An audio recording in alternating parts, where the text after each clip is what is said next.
আমাদের নেতাজিগুলো ইমান ইসলাম পুরা বিশ্বাস করে? জি না।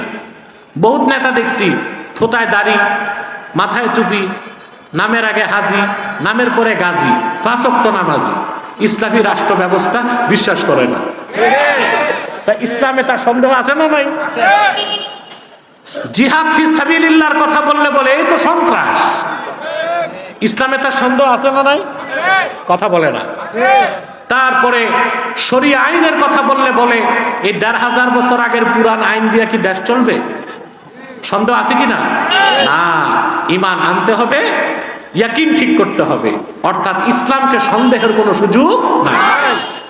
ওয়াজাহাদু বিআমওয়ালিহিম ওয়া আনফুসিহিম ফি সাবিলিল্লাহ, অতঃপর আল্লাহর দ্বীনের পথে জানমাল দিয়া লড়াই করলো।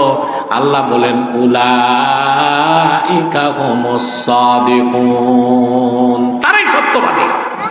তাহলে যার ঈমান আছে, ইয়াকিন ঠিক, জিহাদ আছে, সেই সত্যবাদী, তাকেই নেতা বানাতে হবে, তাকেই পীর বানাতে হবে, তাকেই নেতৃত্বে আনতে হবে। ঠিক কিনা? এই মানদণ্ডে ও কোন মা সাদিকিন, সত্যবাদীদের সঙ্গী হও। আপনি নেতৃত্বে কাকে আনবেন আল্লাহ স্পষ্ট করে দিয়েছেন। আপনি যাকে মসজিদের ইমাম বানাবেন দেখতে হবে তার ঈমান ঠিক কিনা, আকীদা ঠিক কিনা, আমল ঠিক কিনা। আপনি যারে পীর বানাবেন দেখতে হবে তার ঈমান ঠিক কিনা, তার আকীদা ঠিক কিনা, জিহাদ ফি সাবিলিল্লাহ সে বিশ্বাসী কিনা। আপনি যাকে রাজনৈতিক নেতা বানাবেন দেখতে হবে তার ঈমান ঠিক কিনা, আকীদা ঠিক কিনা, ইসলামের দরদ আছে কিনা, দ্বীনের জন্য মেহনত আছে কিনা। নেতা বানাবেন, আপনিও মুক্তি লাভ করবেন, দেশও মুক্তি লাভ করবে।